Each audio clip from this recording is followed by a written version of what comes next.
Muy buenas noches, bienvenidos a Señales. En Israel sigue habiendo mucha tensión. La Fuerza Armada de Israel en el sur de Israel sigue acantonándose en torno a la Franja de Gaza, así que seguiremos ocupándonos y hablando de este tema. Ahora estamos en contacto con una paraguaya residente en Jerusalén, está en Jerusalén ella ahora.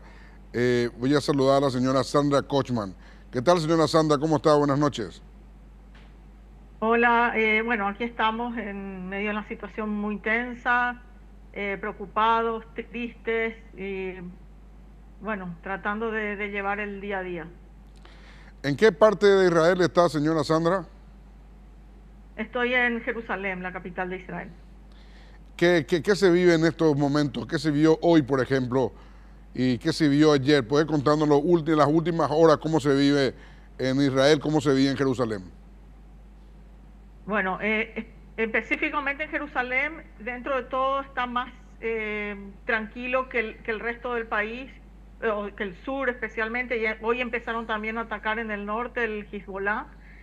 Eh, Porque es más que nada una ciudad sagrada y hay menos interés de atacar, digamos, masivamente, aunque también aquí y allá hay algunos terroristas sueltos, digamos, que intentan hacer algo, pero son neutralizados por soldados o policías israelíes.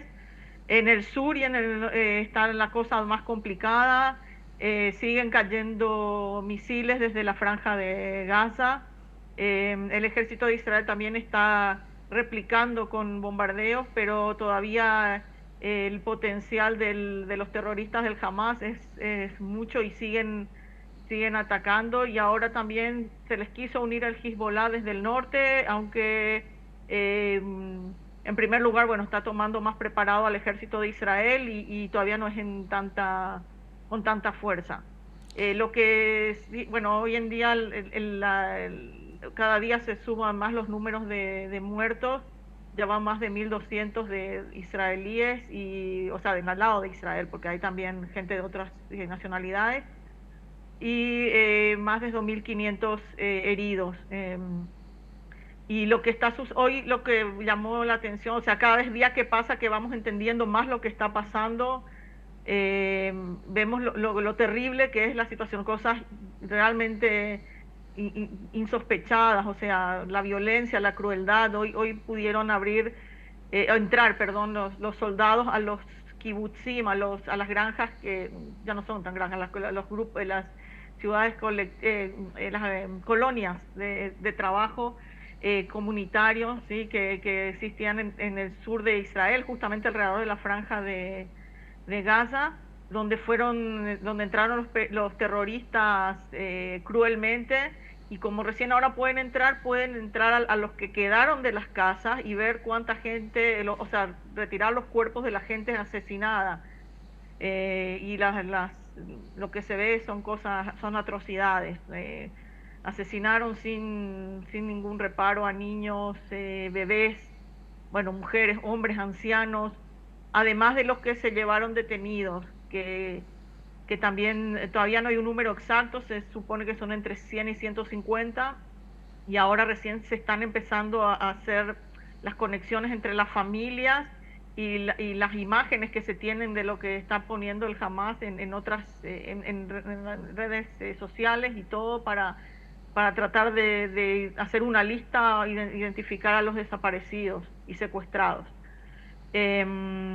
Y entonces ese número de muertos aumenta increíblemente porque entran algunos de estos lugares destruidos y de repente se encuentran con 100 cuerpos de personas que estaban escondidas o personas que fueron acribilladas en el momento y no tuvieron ninguna escapatoria y tampoco podían entrar a retirar los cuerpos. Así que recién hoy y también hoy se abrió a la prensa para que pueda ver la prensa internacional lo que realmente está ocurriendo y que esta es una situación que nunca nos tocó vivir realmente.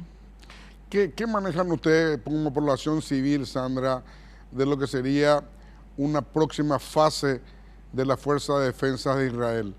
¿Qué están planeando hacer? ¿Qué se sabe en Israel de los planes que tiene el Estado de Israel o las Fuerzas Armadas de Israel para responder a este ataque? Bueno, en principio hay como varios puntos para enfocarse. O sea, el punto fue justamente sacar a todos los terroristas, o sea, asegurarse de que no haya más terroristas dentro del territorio israelí en el sur. Por eso hoy pudieron entrar, o sea, hoy se aseguraron que eso ya no pasaba. O sea que ya estaban todos afuera, por eso pudieron volver a cerrar las fronteras como, o sea, mejor manera y poner ya soldados en toda esa zona. Lo mismo pasa en el norte, ahora apenas entran, si se ve que hay alguna alarma, una o dos personas que entran, ya son neutralizados inmediatamente. Esa es la primera etapa. La segunda etapa fue, bueno, ya están más de 360.000 soldados de reserva reclutados, también esparcidos entre el norte y el sur y en el resto del país también, que se necesita de todo tipo de ayuda para defender eh, los lugares y también para estar listos, ¿sí?, en los próximos pasos de ataque. Todavía no hay nada concreto. Por ahora, Israel las represalias la está haciendo por aire, creo que para también tener menos soldados, digamos, que estén en peligro, y están destruyendo, digamos, lugares donde ellos tienen información de que hay líderes del Hamas, ¿sí?, del grupo terrorista Hamas. Ujú. Eso es lo que está pasando ahora. Sandra, ¿cuántos son los efectivos regulares de las Fuerzas Armadas de Israel? No tengo idea, pero los efectivos regulares son jóvenes de 18 a 21 años. Pero ahora los que están de reserva son a partir de los 21 o 22 años que terminan el ejército regular y sirven de acuerdo a la unidad en la que están, a veces un mes, a veces unos días, a veces más tiempo, depende de lo que se nos necesite. Y ahora fueron reclutados, o sea, la población de Israel son unos 9 millones o algo así, y 360.000 soldados es muchísimo. O sea, soldados y soldadas en el ejército de Israel sirven hombres y mujeres, y o sea, se están reclutando de la mayoría de los puestos. También hay que tener en cuenta que al ser esto una guerra, hay mucho cansancio también, entonces tiene que haber como gente para reponer, ¿sí? No es que están todos en el frente, sino que también hay como está organizado como para estar preparados para que descansen y entren otros después. Raquel, Sandra, sabemos que en Cisjordania, que es al este de Jerusalén, al este de Israel, que está en el límite con Jordania, hay también 3 millones de palestinos. Sin embargo, de ahí no hay nada, no hay actividad terrorista, no hay una reacción militar en contra de Israel. ¿Por qué se da eso? Lo que sucede es que en ese lugar es donde se encuentra el liderazgo oficial de la autonomía palestina, ¿sí? La autonomía palestina que tiene un gobierno elegido democráticamente, más moderado, digamos, en sus acciones y en su actitud, y que tiene por lo menos el interés de convivir, digamos, al lado de un Estado, el Estado de Israel. En Gaza el gobierno lo tiene el Hamas, y esto es muy importante aclarar ahora, que la guerra o el conflicto no es con el pueblo palestino, ¿sí? El pueblo palestino que está en Gaza también es rehén del propio Hamas. O sea, el Hamas es un grupo terrorista, no es ¿cómo puedo decir?, una organización política con la que hay que hablar, o una institución con la que se puede conversar. Este es un grupo terrorista que domina la franja de Gaza, y ahora podemos ver todos el nivel de violencia y de crueldad con la que ellos actúan. O sea, las atrocidades que estamos descubriendo, y que vamos a seguir descubriendo durante los próximos días, meses, años, y que van a llegar al mundo también, tienen que saber que es un grupo terrorista, no es el pueblo palestino cuando todos dicen liberen a Palestina, lo que nosotros decimos sí que hay que liberarlos, pero hay que liberarlos de este grupo terrorista que es el que los tiene también a ellos por rehenes al poner sus armas y sus bases en hospitales o en edificios con familias y con escuelas o lo que sea. Eh, Sandra, cuando escuchamos en las horas posteriores inmediatas al primer ministro de Israel, Benjamín Netanyahu, decir de que pedía a la población civil de Gaza que abandone la franja porque la reacción va a ser virulenta y van a reducir esa parte en escombros, a escombros. ¿Cómo tomó eso la población de Israel? A ver, o sea, primero, siempre, no solamente ahora, siempre que Israel, por ejemplo, iba a atacar algún objetivo específico de algún líder del Hamas, avisaba de alguna manera a los pobladores de ese mismo edificio que salieran, ¿sí? No era la intención matar a gente que no estaba involucrada, sino a a esa persona o ese grupo específico que está utilizando, como dije antes, como lugar para disparar un hospital y para que después salga en la prensa que Israel atacó un hospital y no a ese líder del Hamas. Y aquí, hoy en día, la población de Israel todavía está en shock. O sea,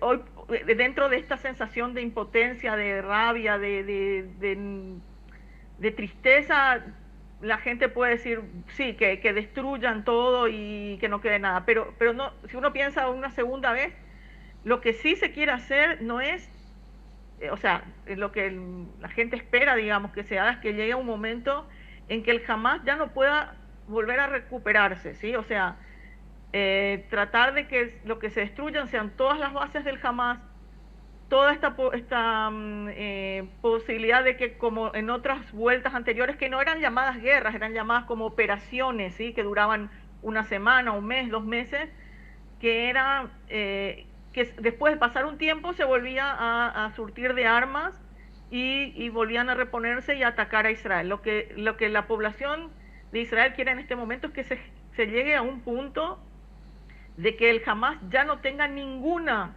capacidad de reponerse, que desaparezca como grupo que gobierna la franja de Gaza, ¿sí? O sea, que ya no tenga el potencial de poder hacer lo que hace siempre y lo que está haciendo específicamente en este momento. Cuando hablamos de que los principales líderes y las cuevas en las cuales se maneja Hamas en la franja de Gaza a veces están debajo de hospitales, debajo de escuelas, ¿cómo piensan llegar? ¿Qué dice la población civil? ¿Qué puede contando vos como paraguaya viviendo en Jerusalén con respecto a eso? ¿Cómo llegan a gente que está escondida debajo de hospitales, debajo de escuelas, debajo de jardines de infantes? ¿Cómo hacen esa parte, Sandra? Yo no sé específicamente cuáles son los medios con los que cuenta el Estado de Israel para llegar específicamente a alguien sin herir a gente que no corresponde, ¿sí? Pero obviamente hay inteligencia, servicios de inteligencia, hay servicios digamos, los ataques terrestres, ¿sí? O cuando son desde el aire incluso, pero más específicos, ¿sí? Cuando tienen al objetivo, digamos, en el coche o algo así. No soy experta en ningún tipo de cuestiones militares, pero eso es lo que se comenta y lo que siempre se llamaba como un asesinato no sé, específico, ¿sí? En un lugar específico, o sea, alguien específico, sin tratar de tocar a nadie. Eh, pero no siempre se puede, ¿sí? No son todas las mejores maneras, por supuesto. como dije antes, el Estado de Israel tiene gente de inteligencia que está también en esos territorios y deberá tener otras maneras que nosotros correctamente desconocemos para tratar de atacar a la menor cantidad de gente que no tiene nada que ver con estos terroristas. ¿Cómo se vive en las calles de Jerusalén? ¿Cómo se le ve a los habitantes de Jerusalén caminar, deambular por la calle? ¿Cómo es eso, Sandra? Bueno, desde el sábado que nos sorprendió este ataque, hay mucha menos gente en la calle. Tenemos que cuidarnos todo el tiempo y si salimos a la calle, digamos, saber dónde queda el refugio antibombas lo más cercano posible por si llega a haber una alarma. O sea, que haya alarmas en Jerusalén ya es algo fuera de lo común en cualquiera de las operaciones que hubo, porque es como que, como dije antes al comienzo, es como el lugar sagrado para todos y si llegan a fallar o a tirar algún lugar sagrado, incluso para los propios musulmanes, para ellos sería, digamos, lo peor. Pero desde esta guerra, desde que empezó, o sea, la operación empezó, o sea, la incursión empezó el sábado a las 6:30 de la mañana y la primera alarma en Jerusalén ya fue a las 8, que nadie estaba preparado. Yo iba, el sábado para nosotros es día sagrado y era también un día de fiesta. Yo iba a mi sinagoga y cuando abrí la puerta escuché la alarma y pensé que era una falla técnica porque no sabíamos nada, no había nada de guerra, yo estaba desconectada del teléfono y de la televisión, y lo único que atiné fue a cerrar la puerta e ir corriendo a la casa de mi prima que quedaba cerca para entrar al refugio. Y ese sábado a la mañana corrimos varias veces, incontables veces al refugio en Jerusalén, o sea, cosa que yo vivo, por ejemplo, en un tercer piso y el refugio está en la planta, en el subsuelo, eran subir y bajar 4 pisos a cada rato, gente mayor, gente con bebés, gente con animales, todos dentro del refugio. Y las calles están mucho más vacías. La gente sale para lo justo y necesario, sale para el supermercado, para estar abastecidos de cosas indispensables. Tenemos instrucciones de qué cosas tenemos que tener. Tenemos instrucciones también qué hacer si nos agarra la alarma en la calle, por ejemplo, o en el coche. O sea, estamos preparados. De hecho, se hacen ejercicios 1 o 2 veces por año para que estemos preparados por las dudas, ¿sí? Pero como digo, ya en Jerusalén es muy raro y el hecho de que hayamos tenido tantas alarmas supera todo lo esperado. Y en el sur están prácticamente viviendo dentro de los refugios, o sea, la gente no sale.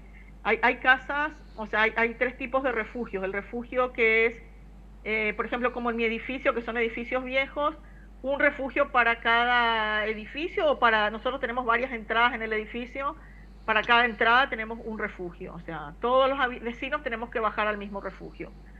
Hay refugios en las calles, en cada barrio hay varios lugares, y la gente tiene que estar, saber más, o sea, tiene que estar atenta y saber dónde está el más cercano por si sale a algún lugar y lo toma en la calle. Y si estás en la calle,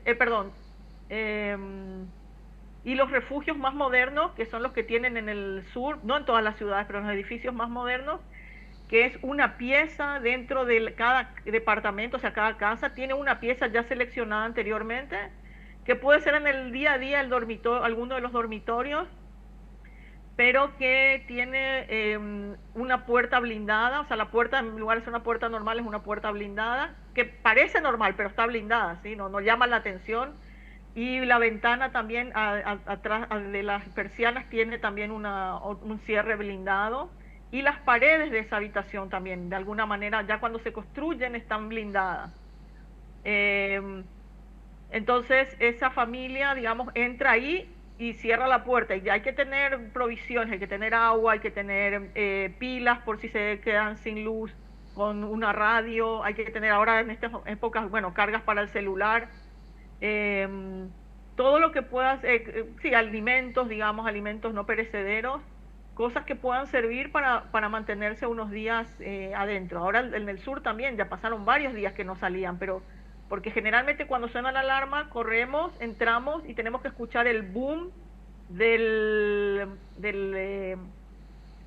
cúpula de hierro, que es quien, digamos, destruye el misil que viene, y ahí hay que esperar unos minutos. En total hay que esperar como unos 10 minutos más o menos para que no hayan quedado esquirlas de nada, no rebote nada del posible cohete, sea donde sea, y ahí recién podemos salir. Entonces ahí volvemos a nuestras casas, pero en el sur no tenían ni esa posibilidad, tuvieron que quedarse realmente encerrados, y en estos lugares donde entraron terroristas, las familias quedaban incluso agarrando con fuerza la puerta blindada, por más de que solo se puede abrir desde adentro.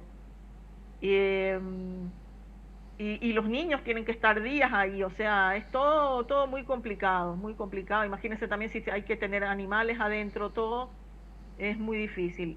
Y según el lugar del país donde cada uno se encuentre, también sabemos cuánto tiempo tenemos para ir a los refugios. O sea, en los lugares más cercanos a la Franja de Gaza tienen unos 10 segundos para ir al refugio si es que no están adentro. Y nosotros, por ejemplo, en Jerusalén, a medida que más se va alejando más de la Franja de Gaza, tenemos hasta 1 minuto y medio para llegar al refugio. ¿Cayó algún misil en Jerusalén o cerca de Jerusalén que hayas escuchado, que te haya sorprendido, Sandra? Estuvimos hace 2 días, 2 veces que llamaron a la alarma. Una fue a las 12 del mediodía y otra fue a las 5 de la tarde. Ya perdí la cuenta de cuántos días pasaron. Un día parece una eternidad y son 5 días, digamos. Pero cuando escuchamos sí, los boom, boom. Sí, generalmente es uno, pero sonaron varios. Y cuando nos informamos por la prensa, uno cayó en la ciudad, una ciudad en las afueras de Jerusalén, que cayó en un edificio, en el edificio que cayó la familia estaba en el refugio, por eso no le pasó nada, pero rebotó una parte en el edificio enfrente, y ahí creo que había una señora mayor o algo así, no recuerdo bien, pero alguien que no pudo llegar al refugio, entonces esa persona salió herida. Eso es lo más cercano que pasó en Jerusalén. Pero no se sabe, o sea, no hay que dudar, hay que seguir las instrucciones y hay que cuidarse. En Jerusalén queda la tercera mezquita más importante de los musulmanes, la mezquita Al-Aqsa, que es la cúpula dorada, esa que identifica desde lo lejos a Jerusalén, Sandra. ¿Qué pasa si estos terroristas musulmanes, terroristas de Hamas, llegan a impactar un misil en esa mezquita? El Aqsa es en realidad la mezquita plateada, el domo de la roca es la dorada, pero están una al lado de otra. Yo trabajo ahí mismo en el Muro de los Lamentos, que es la pared que me da con eso, es uno de mis lugares de trabajo. Bueno, y eso, por supuesto que, no sé, generaría problemas a nivel mundial con todo el mundo musulmán. Ahora, ¿cómo van a explicar ellos si llega a pasar algo ahí? No sé, porque probablemente van a echar a la culpa a Israel, van a decir que todo el conflicto, o sea, por más de que ellos, digamos, hayan apretado el botón del misil, por decir de alguna manera, van a tratar de echar la culpa que en realidad fue porque querían, no sé, porque era parte del conflicto que Israel empezó. Es lo que me imagino, no puedo saber, pero no creo que se tomen ese riesgo, o sea, es un riesgo a nivel mundial. Sandra, te agradezco mucho por el contacto y bueno, te damos mucha fuerza de Paraguay. ¿Hace cuánto estás viviendo en Israel, Sandra? Ahora en noviembre van a ser 18 años que vine a vivir, antes estuve unos años también estudiando. Ah, perfecto, o sea, 18 años que te fuiste de Paraguay. Me fui de Paraguay antes. Me fui a los 18 años, estuve por otros países del mundo, Argentina, Brasil, hasta que vine a vivir a Israel. Perfecto. Bueno, ahora tenés la suerte de estar viviendo en Tierra Santa, aunque en este mismo instante no es tan agradable lo que están pasando en ese momento, pero bueno, esperamos que esto se resuelva lo antes posible y como vos decís, que el ejército de Israel o las Fuerzas Armadas de Israel, las Fuerzas de Defensas de Israel, así se llaman, las Fuerzas Armadas de Israel, puedan resolver esto lo antes posible y bueno, que la calma y la paz vuelva a Israel. Muchas gracias, Sandra. Gracias y shalom. Nosotros nos pedimos con shalom, saludamos con shalom, que haya paz para todos. Muchas gracias. Así hablábamos con Sandra Rochman, que es una paraguaya que está viviendo en Israel, específicamente en Jerusalén, que es la ciudad santa por excelencia de los israelíes, de los judíos, de nosotros los cristianos y también de los musulmanes, el tercer lugar santo de ellos después de la Meca y Medina, que son dos ciudades que están en Arabia Saudita. Es importante recalcar de que ella trabaja cerca del Muro de los Lamentos, que es el lugar más sagrado de los judíos, el lugar donde ellos se van, visitan y dejan una esquelita, que en teoría esa esquelita le llega directamente a Dios. Breve pausa y volvemos.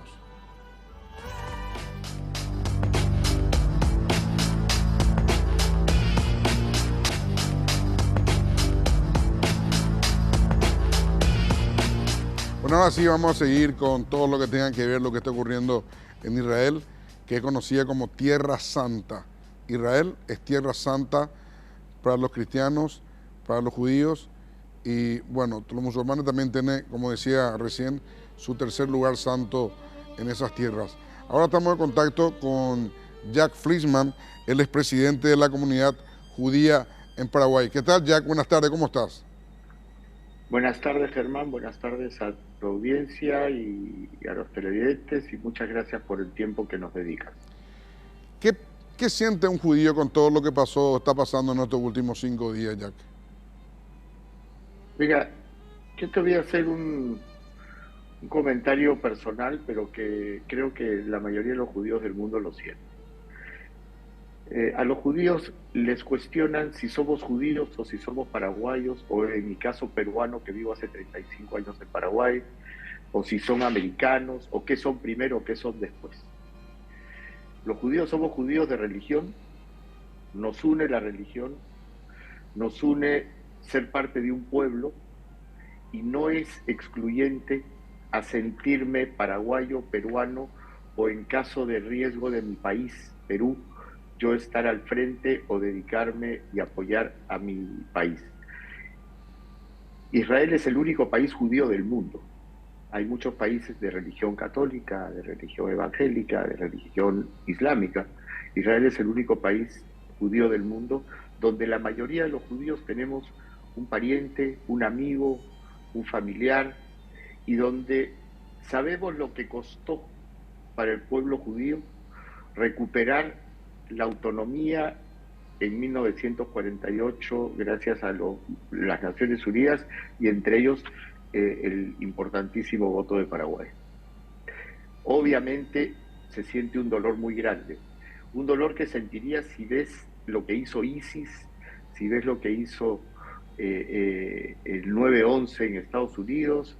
La barbarie es inaceptable, se siente una impotencia terrible, una tristeza y se siente mucho coraje para salir adelante y no dejarse derrotar por este grupo inhumano de terroristas. Jack, recuerdo hasta hoy la cara de Yasser Arafat, el histórico líder de la Organización para la Liberación de Palestina, que puso bombas y peleó a favor de los musulmanes en contra del Estado de Israel desde los 12 años. Sin embargo, pudo hacer la paz con el Estado de Israel antes de morir. ¿Qué pasa entre ese Yasser Arafat cuando fue el 11 de septiembre del 2001, el ataque de los islamitas al territorio americano, específicamente al World Trade Center y al Pentágono? ¿Qué ves entre la diferencia de Yasser Arafat, que combatió toda su vida en contra del Estado de Israel y en contra de los judíos, y sin embargo estos que hoy se embanderan en esta lucha bajo la sombrilla de este movimiento terrorista llamado Hamas? ¿Qué sentís cuando ves la cara de Yasser Arafat lamentando lo del 11 de septiembre del 2001 y estos de ahora? Mira, partamos de lo siguiente. No todos los seres que profesan el Islam son islamistas radicales. No todos los gazatíes son criminales como los de Hamas. no todos los palestinos desean la muerte de sus hijos ni enarbolan la muerte. Yasser Arafat firmó una paz que digamos que fue relativa porque nunca se concretó. Firmó el reconocimiento del derecho del Estado de Israel a existir.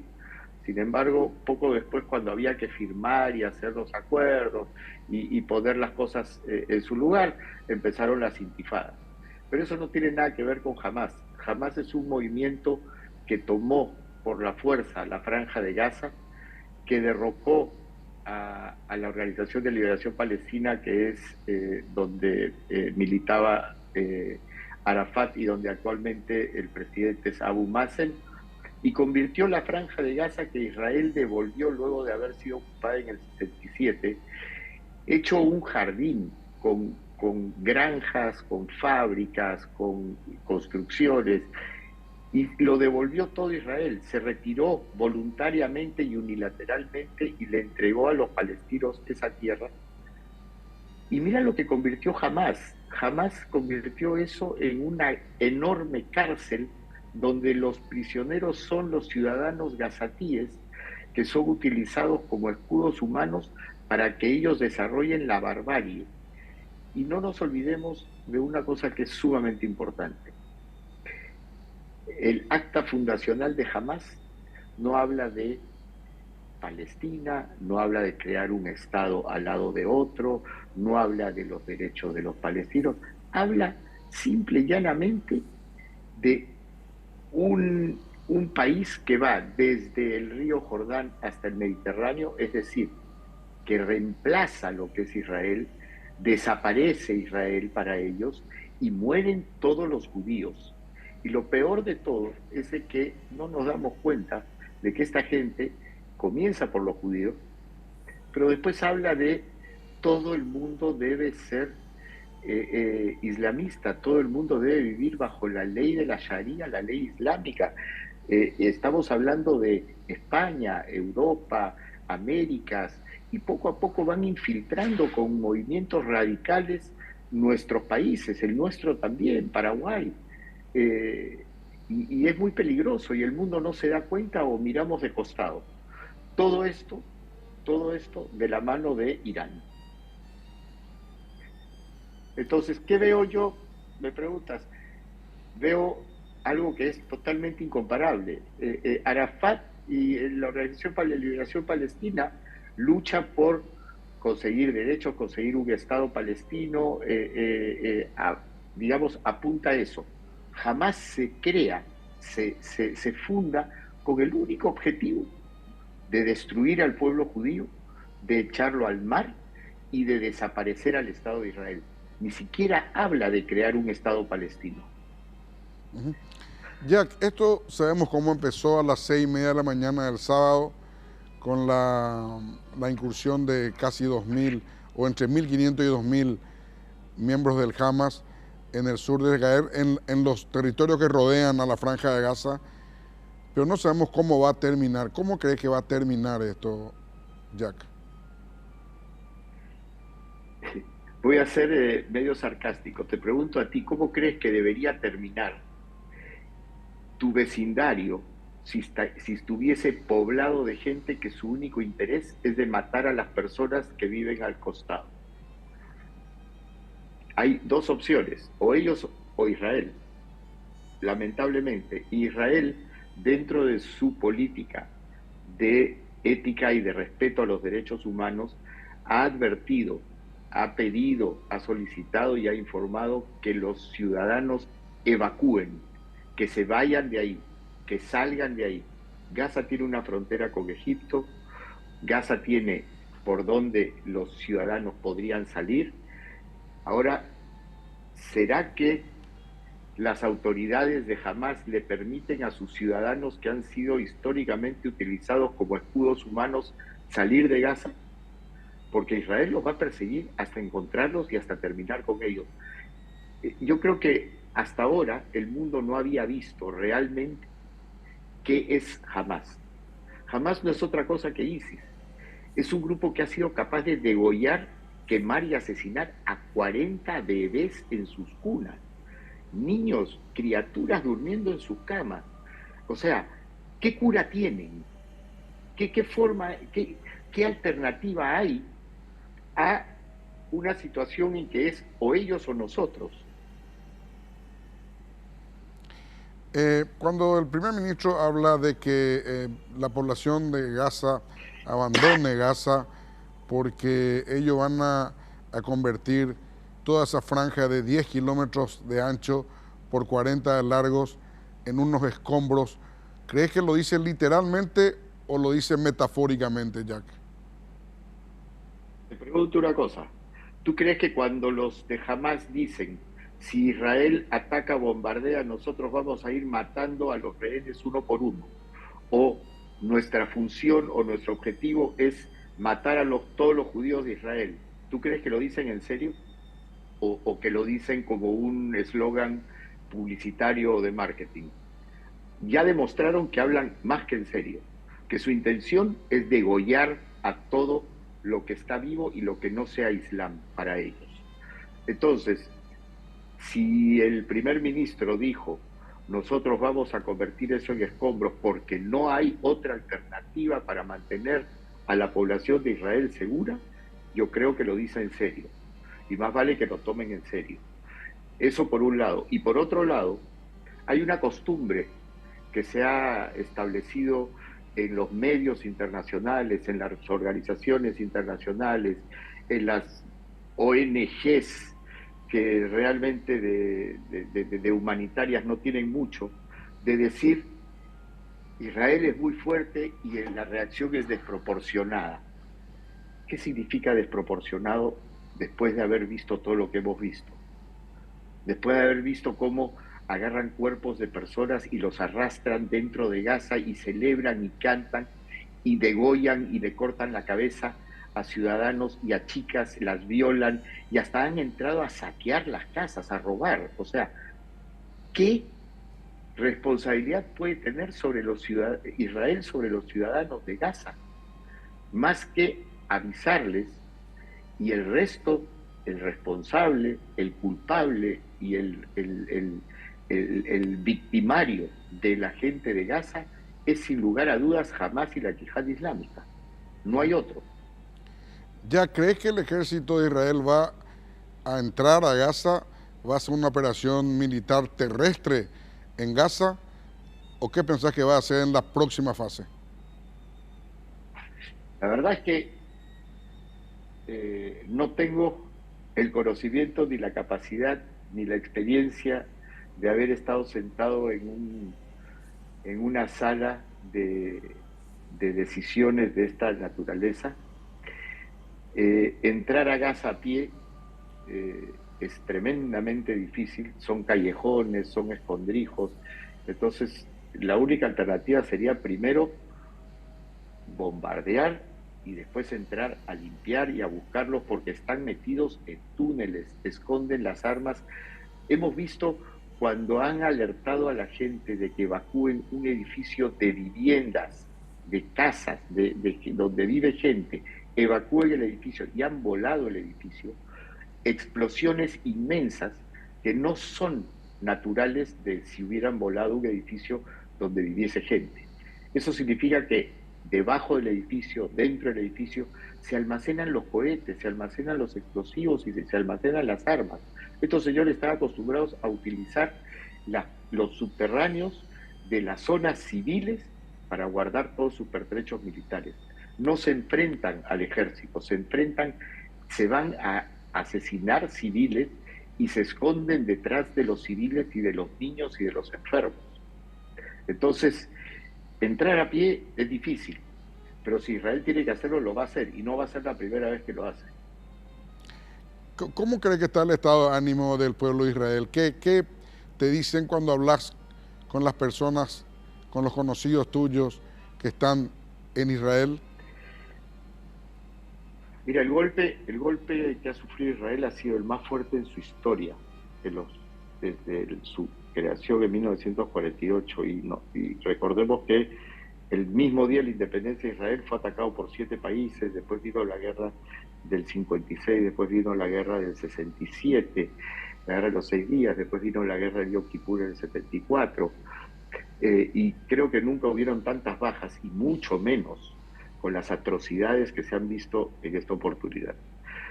La gente está muy golpeada, está muy triste, está muy choqueada, pero Israel tiene una característica única. Israel no se puede dar el lujo de perder una guerra, porque el día que Israel pierde una guerra desaparece del mapa. Por consiguiente, la ciudadanía es lo suficientemente fuerte y resiliente como para decir, habrá momento para llorar, habrá momento para lamentarse, habrá momento para buscar culpables o para analizar qué es lo que pasó, pero ahora es momento de estar todos detrás del liderazgo y de ganar esta batalla y de seguir viviendo. Y eso es lo que el pueblo judío viene haciendo a lo largo de la historia. ¿No?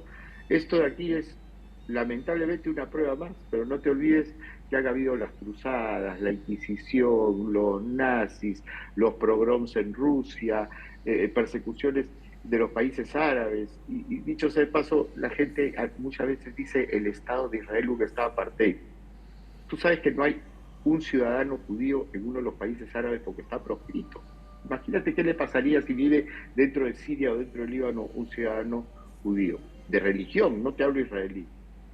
Sin embargo, en Israel conviven musulmanes, católicos, cristianos, evangélicos, la fe Bahá'í, ¿no? Judíos, y todos griegos ortodoxos, y todos conviven en paz y en respeto, y no hay diferencias de derechos ni de obligaciones entre los ciudadanos. Es decir, ese argumento de apartheid o de que es un movimiento de resistencia, es un argumento que hoy el mundo se da cuenta de que no tiene ningún sustento. Te quiero dejar picando una pregunta porque tenemos que hacer una pausa, Jack, pero en la guerra del Yom Kippur, Israel fue atacado por 3 países, al norte por Siria, al este por Jordania y al sur por Egipto. Sin embargo, pudo prevalecer. En aquel momento se decía que era porque Dios estaba de su lado, que era el pueblo elegido por Dios y que son las tierras santas y que nunca iban a caer. ¿Qué opinión tenés de eso y cómo se sienten hoy con este golpe que, si vos decís, es cierto, es probablemente el golpe más grande desde el Holocausto, de la Segunda Guerra Mundial, pero en términos numéricos, en atrocidades es el más fuerte, evidentemente, pero en términos numéricos, comparando con todo lo que le pasó al pueblo judío en el pasado, no es tampoco tanto, vamos a decir, comparando con el Holocausto, por ejemplo. Así que, ¿qué opinión tenés de eso? Específicamente que Israel es el pueblo elegido de Dios, que esas tierras son santas y que por ese motivo en la guerra del Yom Kippur, donde peleó con 3 países al mismo tiempo, que creo que eran en total algo así como 15 o 17 veces más en población, sin embargo Israel se impuso y pudo prevalecer y sigue existiendo hoy en día. Breve pausa y volvemos.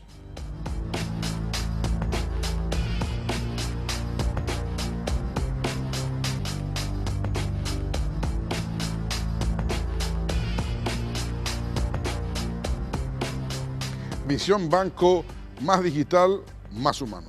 En tu casa o en la oficina, cuando estás en movimiento o también sentado o en ese lugar donde tan cómodo te sentís, abrí tu cuenta Visión, estés donde estés, gratis, sin saldo promedio a mantener, sin firmas y sin ir al banco. Para mayor información, escribinos al 021-414-3000.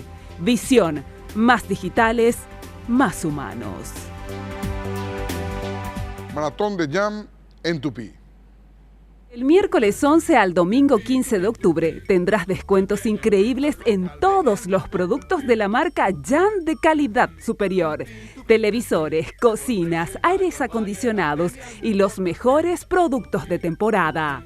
Te esperamos en el salón de ventas más visitado del país, sobre la avenida Boyani, esquina Músicos del Chaco, de lunes a sábados de 7:30 a 18 horas. También podés llamar a nuestro call center al 569-9000 o ingresar a la web las 24 horas del día en www.tupi.com.py. Y atención, todas tus compras del 1 de octubre al 31 de enero participan del sorteo de una camioneta 0 kilómetro Ford F-150 y más de 100 increíbles premios. La gente sabe. En Mateco están los mejores materiales de construcción. Cuando de construcción se trata, Mateco, la solución. Servicio personalizado, rápido y eficiente. Contamos con un plantel de profesionales competentes, equipamiento adecuado, gran infraestructura y una garantía de seriedad. Somos una empresa con vasta experiencia que ayuda a convertir sueños en realidades. Llámanos al 501-700. Mateco, creciendo juntos, con calidad y cantidad garantizada. Jack, ¿estamos de vuelta? No. Bueno, te repito la pregunta, Jack.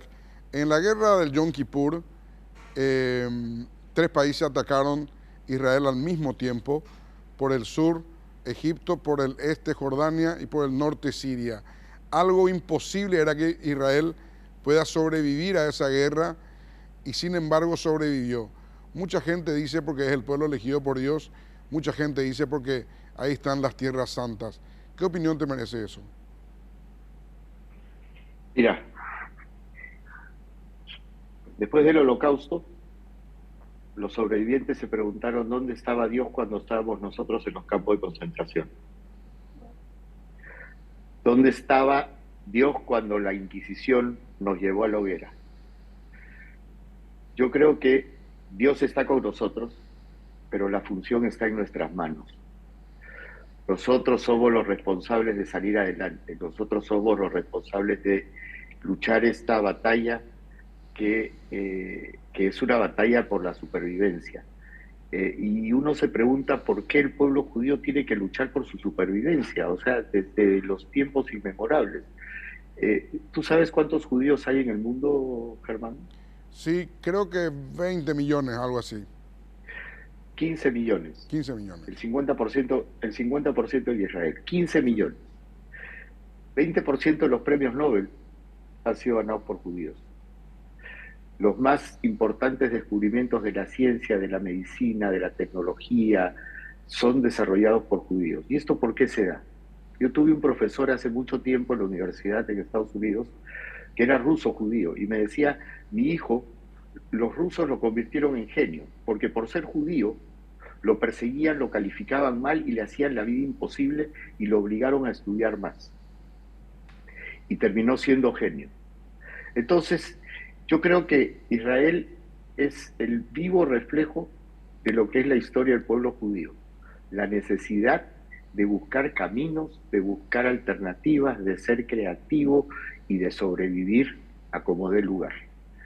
Y eso es lo que ha mantenido, y esa, digamos, esa necesidad, ese deseo, y la fe en Dios, y las Sagradas Escrituras, y la cultura, la comida, las fiestas, la música, la alegría, es lo que ha mantenido al pueblo judío junto, y unido, y solidario entre sí. Y tú vas a ver de que hoy en día, en el mundo entero, vas a ver manifestaciones de solidaridad organizadas por las comunidades judías de Francia, de Inglaterra, de Italia, de Brasil, de Argentina, etcétera, etcétera.